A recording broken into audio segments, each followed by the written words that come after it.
hogaamiyaha xisbiga mucaaradka wadani oo ay wehelinayaan madaxa ololaha ee xisbigaasi Xamse Cabdiraxmaan Khayre ayaa munaasabad harimo sharafeed loogu sameeyay magaalada Arabsiyo oo ka tirsan gobolka Cagaaran ee Gabiley. Harimo sharafeedkaasi kadib oo uu warbaahinta la hadlay hogaamiyaha xisbiga mucaaradka wadani iyo madaxa ololaha ee xisbigaasi ayaa waxa hadaladoodii kamid ahaa halkan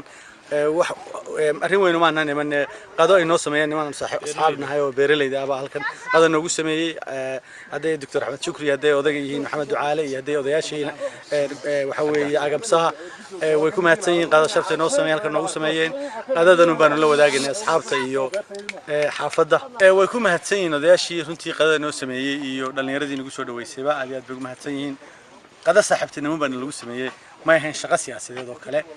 aad bay ugu mahadsan yihiin deegaankan waa deegaan runtii waxa weeye horumarineed oo resource badan leh waa deegaankii khudradda iyo waxa weeye beeraha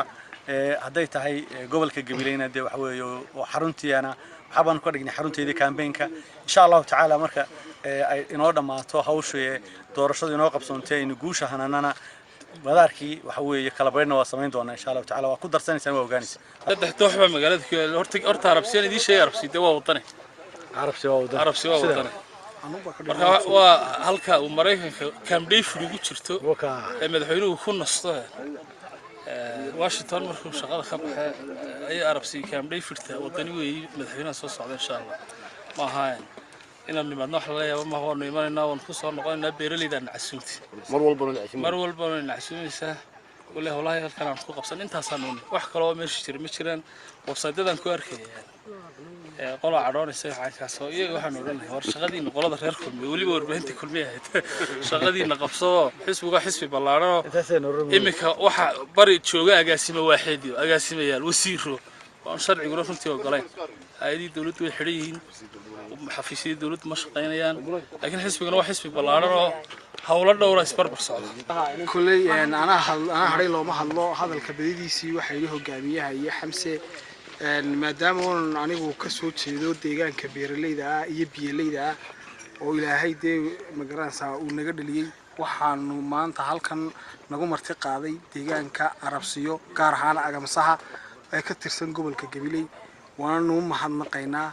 waanu ku bogaadinaynaa geesinimada ay sameeyeen iyo qabyaaladda ay diideen iyo naxliga iyo qaraabakiilka ay ka soo carareen waxaan u qabaa in lagu daydo deegaanka reer Arabsiyood waxaan halkan idin sheegay aniga gudoomiyaha degmada Arabsiya waxaan maanta ku soo dhaweynaynaa hogaamiyaha xisbiga wadani Xirsi Xaaji Cali Xasan iyo Xamse oo gudoomiyaha ololaha iyo wafuud la socotayba aad iyo aad baan idin soo dhaweynaynaa baanahay mar walna waan idin soo dhaweynaynaa waan idin casuumaynaa